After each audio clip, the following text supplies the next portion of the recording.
तो ये सैमसंग की पीसीबी दिखने से तो यही है, और ये बॉक्स में आती है कौन सी मॉडल की है और सिंगल है कि डबल है, ये आप लोग के ऊपर है, बताऊंगा इसमें।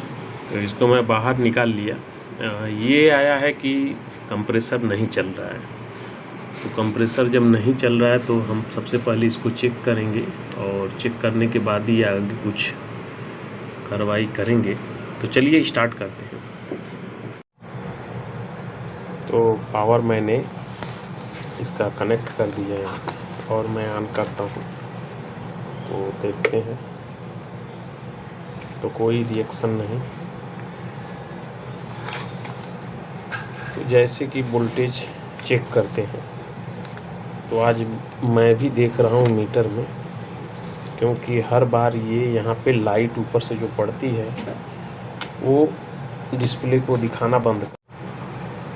तो चलिए मैं इसका जो है वोल्टेज दिखा देता हूँ, और कनेक्शन मैंने कर दिया है। और इसको यहाँ पे जो आईसी लगी हुई है, आईसी स्विचिंग आईसी जो है वो LNK696P। तो चलिए इसका वोल्टेज देख लेते हैं। और ये सेम ये अभी वही मॉडल है, और ये सिंगल ही है, सिंगल डोर की बोले तो सिंगल बोर्ड की है, सिंगल बोर्ड है इसका, सिंगल ही बोर्ड है, डबल नहीं है।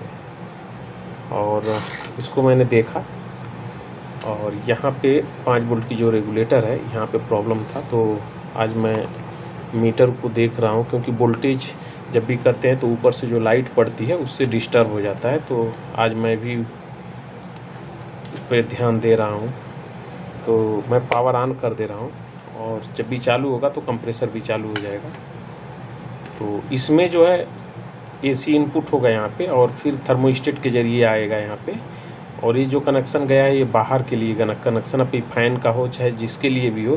अब तो बाहर आउटडोर में काम नहीं करते हैं, इंडोर में काम करते हैं। तो हमारा जो काम है चेक करने का तरीका है, जैसे इसको सही करते हैं तो वो मैं कर लेता हूँ, और उसके हिसाब से चालू कर लेते हैं। तो चलिए मैं दिखा देता हूँ यहाँ पे वोल्टेज। तो जैसे कि मालूम है ये कैपेसिटर, मेन कैपेसिटर तक हमको सप्लाई लाना ही लाना है। तो 300 वोल्ट यहाँ पे है, और ये ग्राउंड है। तो ग्राउंड से ये वाला पे हमको 15 वोल्ट चाहिए आईपीएम को, जो आईपीएम को सप्लाई इनपुट होती है, तो 15 वोल्ट की उसको। तो यहाँ पे हमारा जो है इस डायोड पे बनेगा हमारा। तो 14 बन रहा है यहाँ पे, और वही सप्लाई ये है। तो इसमें जो कॉइल लगी है पीएफसी के लिए, चाहे जो भी आप समझिए, इसका अलग ढंग से है, क्योंकि बाकी में दूसरे टाइप का था। तो अभी यहाँ पे कॉइल बना करके उसको कवर कर दिया गया है। तो इस तरह से इसमें है। तो उससे मतलब नहीं है, काम तो उसका वही है। और ये जब भी स्विचिंग करके देगी वोल्टेज, उस वोल्टेज को इसके अंदर रखा जाएगा। यहाँ पे जो कैपेसिटर है ये वाले कैपेसिटर के अंदर रहेगा। तो इस पे ज़्यादा लोड नहीं रहता है, इसके लिए वो छोटा ही है और बड़ी साइज़ का नहीं है। तो यहाँ पे हमारी ये सप्लाई मिल रही है, जो हमारे 15 वोल्ट होनी चाहिए, जो आईपीएम को जाती है। और यहीं पे आई 5 वोल्ट का रेगुलेटर है। तो यहाँ पे 5 वोल्ट परफेक्ट देख रहे हैं। एक्चुअली यही प्रॉब्लम था। तो अभी कंप्रेसर भी चालू हो गया है, तो आवाज़ आप सुन सकते हैं।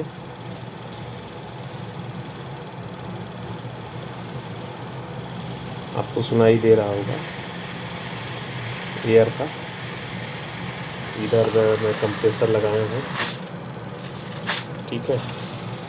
तो आप जो मैं कहता हूँ उसको मान लीजिए, क्योंकि मैं आज तक तो मैं गलत वीडियो नहीं, गलती से हो सकता है कोई गलत वीडियो पोस्ट कर दिया जाए, वो बात अलग है। गलती से हो भी मिस्टेक हुआ हो तो वैसे है इसमें। और यहाँ पे भी वो सप्लाई बनेगी जो करंट सेंस कराते हैं। तो अभी इसके अंदर होना ही चाहिए, लेकिन इसके अंदर करंट सेंस का जो है इस पे कराया गया है, इस वाले रेजिस्टेंस के ज़रिए।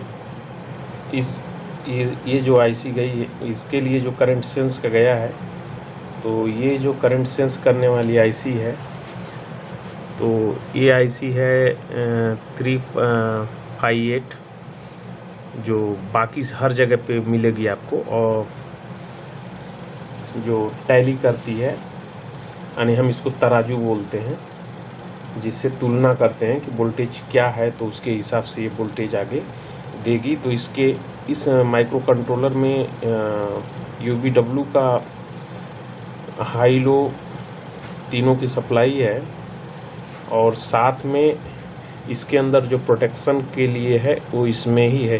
ये डिसाइड करेगा कि चलेगा कि नहीं।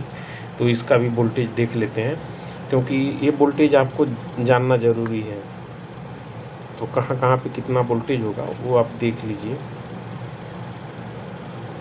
क्योंकि मैं तो अगर मेरे पास अगर आता है तो मैं तो आसानी से इसको जो है कर लेता हूँ। उसका कारण है कि एक नई बोर्ड से तो दूसरे बोर्ड से कहीं से न कहीं से मैं टैली कर लेता हूँ, क्योंकि मेरे पास रहता है। तो आप वोल्टेज देख लीजिए, और यहाँ पे इसकी सप्लाई है जो इसको चलने के लिए चाहिए, और ये जो है दोनों जो है ये वाली ये टैली करने के लिए है। तो ये सप्लाई जो आई है यहाँ से, ठीक है, इसके ज़रिए, और ये दोनों के बीच में जो भी वोल्टेज बनेगा, अभी 3 है, अगर लोड पड़ेगा तो ये बढ़ता जाएगा। तो मैं कोशिश करता हूँ कि ये लोड से बढ़ाऊँ इसको, देखिए, ठीक है। अभी मैंने हटा दिया। तो यही समझना होता है और कुछ नहीं। ये दोनों रेजिस्टेंस के बीच में मैंने इसको लगा दिया ऐसे, और अब जब मैं इस पर कंप्रेसर पे लोड दूंगा जैसे जैसे, तो देखेंगे कि बढ़ता जाएगा धीरे धीरे धीरे धीरे, ठीक है। करंट सेंस करेगा ये, ठीक है, और एक लिमिट सीमा रहेगी। और ये लैब में वो लोग बैठ के करते होंगे जो भी जितना भी चाहें। तो कंप्रेसर जब भी लोड लेगा तो ये दोनों जा कर के इस आईसी के पिन पे एडजस्ट किया जाता है। इसका मैं किसी दिन बहुत अच्छे से आपको बताऊंगा कि ये कैसे होता है, क्योंकि आज ही मैं इस बोर्ड को रिपेयर करने के लिए बैठा तो बीच बीच में कस्टमर आते गए, इतना ज़्यादा लोग कि इंटर कोई भी कर जाता है और डिस्टर्ब हो जाना पड़ता है। तो मैं बार बार इसका नहीं कर पाया। मैं बोला लाओ डायरेक्ट रिपेयर ही करता हूँ। तो अभी मैं करके चालू कर लिया, और अभी नेक्स्ट बोर्ड